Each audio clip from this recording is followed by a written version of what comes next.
নাম ধরে বলতে বলবেন, ওর দম আমি ঢিলা করে দেব। ও বিরাট কিছু নাকি? ও আমার কাছে হেরেছে। ও জানে না ওর রাজনীতিতে জন্মের আগে শিশির অধিকারী এমএলএ হয়েছেন।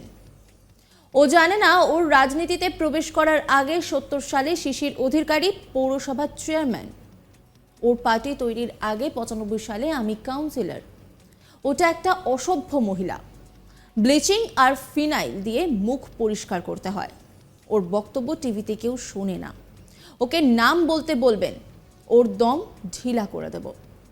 সোমবার ২২ এপ্রিল উত্তর দিনাজপুর জেলার ইটাহারে বালুরঘাট লোকসভা কেন্দ্রে বিজেপি প্রার্থী সুকান্ত মজুমদারের হয়ে একটি জনসভা করার পর সাংবাদিকদের সঙ্গে কথা বলতে গিয়ে এই কথাই বললেন রাজ্যের বিরোধী দলনেতা শুভেন্দু অধিকারী।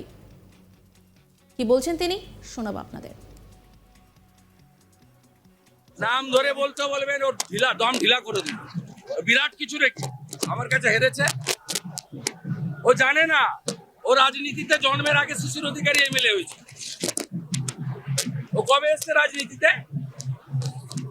তার আগে শিশির অধিকারী এমএলএ, ৭০ সালে পৌরসভার চেয়ারম্যান।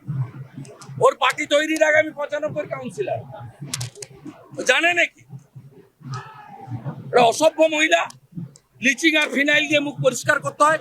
কোনো মানুষ ওর টিভিতে ওর বক্তব্য শোনে না। নাম বলতে বলবেন, আমি দম ঢিলা করে ছেড়ে। এদিন এসএসসি নিয়োগ দুর্নীতি নিয়ে হাইকোর্টের রায় প্রসঙ্গে তিনি বলেন, রাজ্যের মেধাযুক্ত বেকার যুবক যুবতীদের কাছে অভিজিৎ গঙ্গোপাধ্যায় একজন ভগবান হিসেবে পরিণত হয়েছে। তিনি এই নিয়োগ সংক্রান্ত দুর্নীতির বিরুদ্ধে যে লড়াই করে আসছিলেন এতদিন, আজকে তার শিলমোহর দিয়েছে ডিভিশন বেঞ্চ। মমতা বন্দ্যোপাধ্যায় আজকের এই রায় নিয়ে সুপ্রিম কোর্টেই যাক আর জমালয়েই যাক, চোর চোরই থাকে। ওএমআর শিট দেখাতে হবে সুপ্রিম কোর্টে। এটা সুপ্রিম কোর্ট থেকে ফিরে এসেছে ডিভিশন বেঞ্চে। ওএমআর সিট দেখাতে বলেছে, ওএমআর সিটটা সার্ভারে তুলতে বলেছে। মমতার কথার কোনো উত্তর দেব না। ওর নাম চোর মমতা, চোর মমতা। কি বলছেন শুভেন্দু অধিকারী, শোনাব আপনাদের।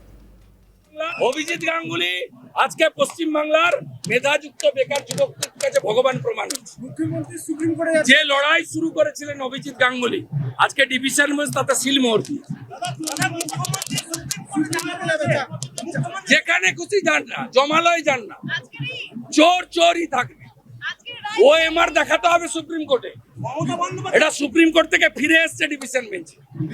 ওএমআর দেখাতে হবে, ওএমআরটা সার্ভারে তুলতে বলেছে।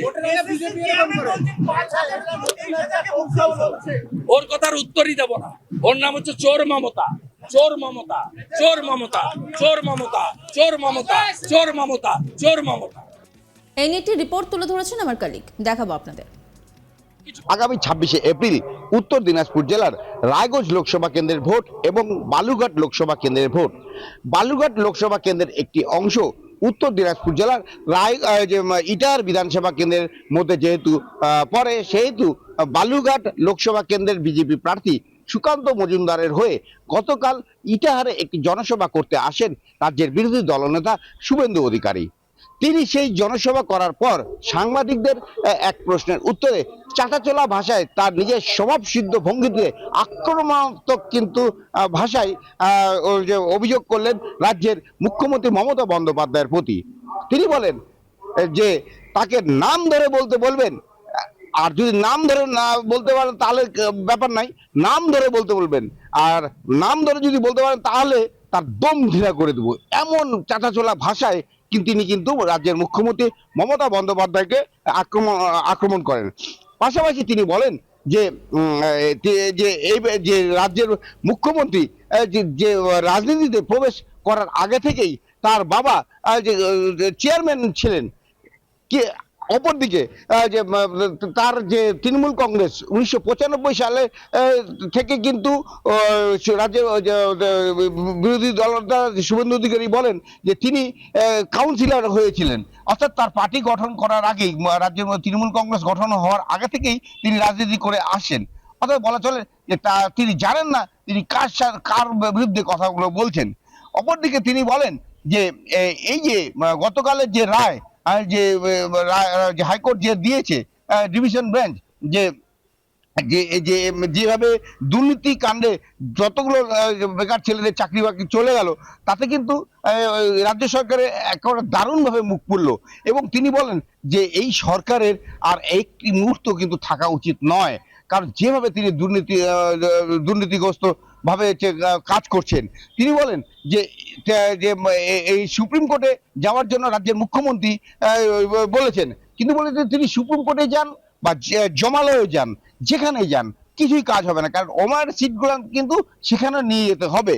এবং সেখানেই কিন্তু পরিষ্কার ভাষায় ওই শুভেন্দু অধিকারী বলেন যে এটা তো সুপ্রিম কোর্ট থেকেই ডিভিশন বেঞ্চে পাঠানো হয়েছিল এবং তারপরেই তো এই রায়টা হয়েছে।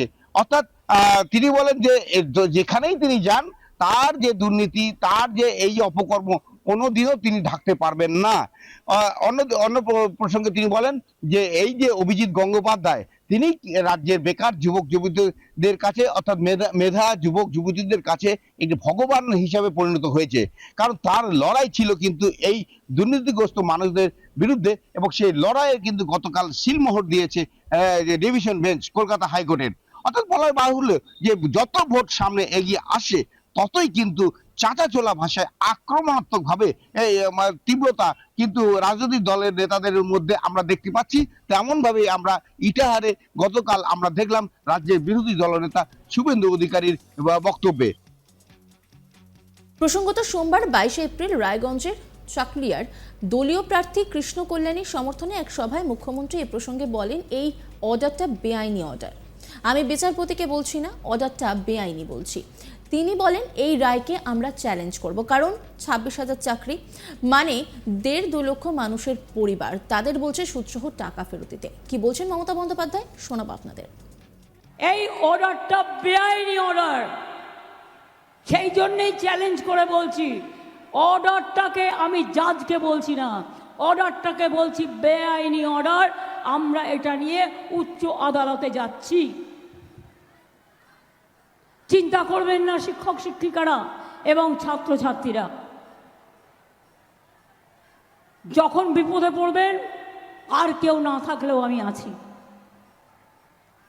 আর একটা কথা বলি, আরও 10 লক্ষ চাকরি আমার রেডি হয়ে আছে গভর্নমেন্টে। এই একটা হয়েছে, না মন্দির না মসজিদ না গুরুদ্বারা না গির্জা, একটা বিজেপির বিচারালয়। বিজেপি যেটাকে বসে বিচার করে, রাজনৈতিক বিচার, এবং সেখানে বসে বসে অন্য লোকে পিল করলে দেবে তাকে কিল, আর বিজেপি পিল করলে ব্যাস, বিজেপি পিল করলে বেল, অন্য কেউ পিল করলে জেল।